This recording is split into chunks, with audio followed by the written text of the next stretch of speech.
कि मेरी निगाह ने ये कैसा ख्वाब देखा है, जमी पे चलता हुआ माहताब देखा है।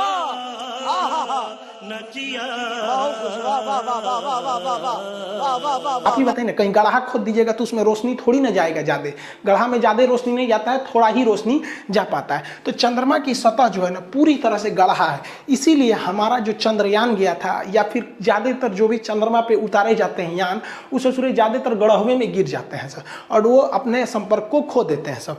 तो चंद्रमा की सतह अगर आपसे कोई कह दे तो बराबर नहीं है, वो कैसा है, गड्ढा गढ़ही है, और इन गड्ढों में चंद्रमा पे सूर्य का प्रकाश नहीं जा पाता है, जिस वजह से ये गड्ढे जो होते हैं वो धुंधला दिखता है। तो चांद जो है ना वो धुंधला दिखता है। तो लोग कहते हैं चांद में दाग है, कोई अलग अलग कहानियां सुनाता है, अलग अलग राज्यों में अलग अलग कहानियां प्रचलित है कि चांद पर दाग आया क्यों था।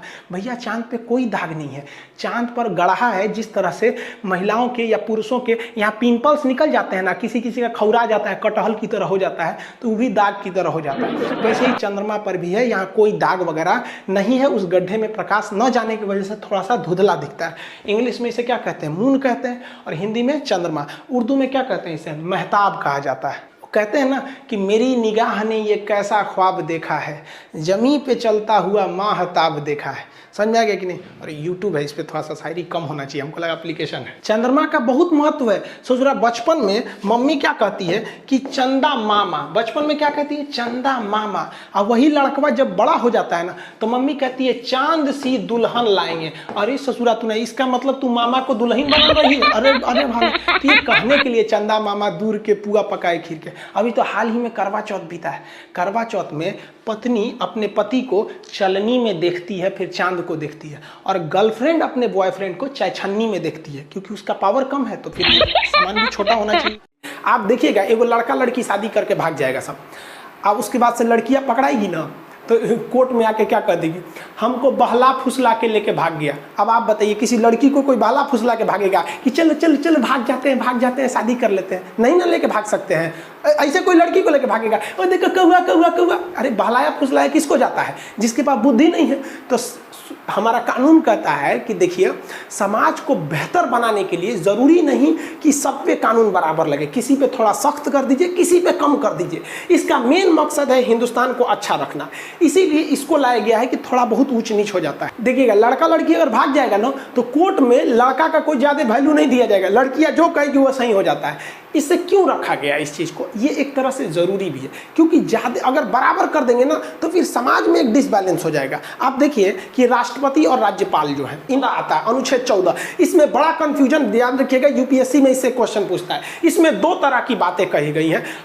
एक कहा गया है कि कानून के समक्ष समानता, यानी कानून के आगे सब बराबर है। इसीलिए कानून पे देखेंगे ना एक पट्टी लगा रहता है, औरत पे तलवार ली रहती है, तराजू कहती है कि हमारे आंख पे पट्टी है। अब तुम आगे राष्ट्रपति हो कि चपरासी हो, ऊंचे जाति के हो, दलित हो, मुस्लिम हो, जैन हो, कोई मतलब नहीं, गलती किया छपाक दे काट देंगे।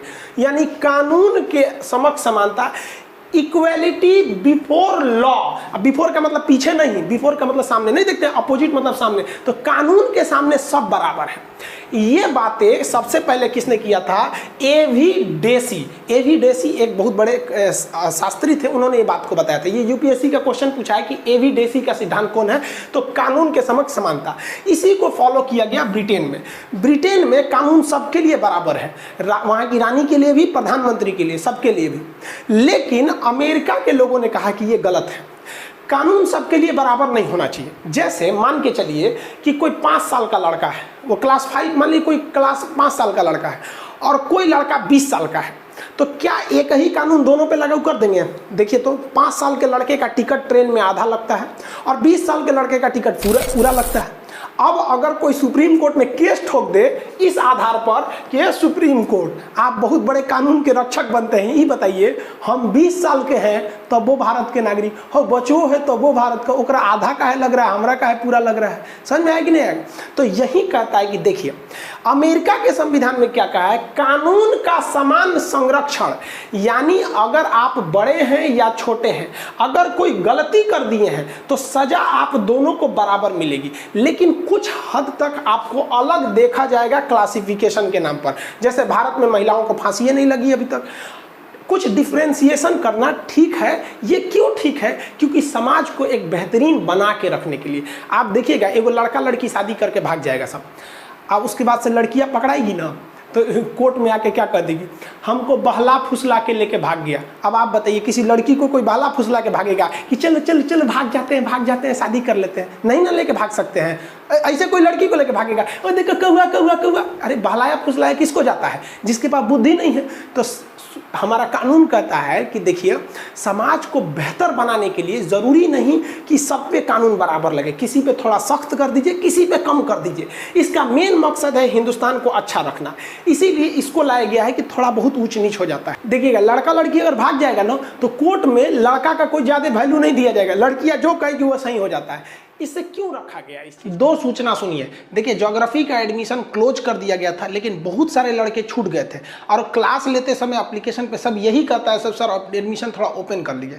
तो ये जो दीपावली आ रही है, तो इसके अवसर पर हम ये ज्योग्राफी का एडमिशन ओपन कर रहे हैं। आप उसमें जाके मिनिमम फी में geography, topography, astronomy, geology total चीज कर सकते हैं, पूरा पोर्शन। उसमें से आप एकदम ग्रुप डी से लेके यूपीएससी तक का कंप्लीट आप देख लेंगे। आप ऐसे भी टॉपिक देख के तो समझते ही कितना है, तो आप उसमें जाके ले सकते हैं। अभी भी उसका एडमिशन फी कितना 200 रखा गया है। पहला सूचना ये, और जल्दी लीजिएगा, ये कभी भी बंद हो सकता है, क्योंकि सर्वर पे ज़्यादा भीड़ नहीं करना है, वरना धीमा चलने लगता है सर्वर। दूसरी बात कि जो लोग कॉल कर करके ऑफिस टीम को परेशान कर दिए कि खान सर से कहिए हमारा थोड़ा सा स्पॉन्सर कर दे, भाई हमने किसी का स्पॉन्सर नहीं करते, हम खुद के बारे में कभी बोलबे नहीं करते, तो आपका कहाँ से बोलेंगे।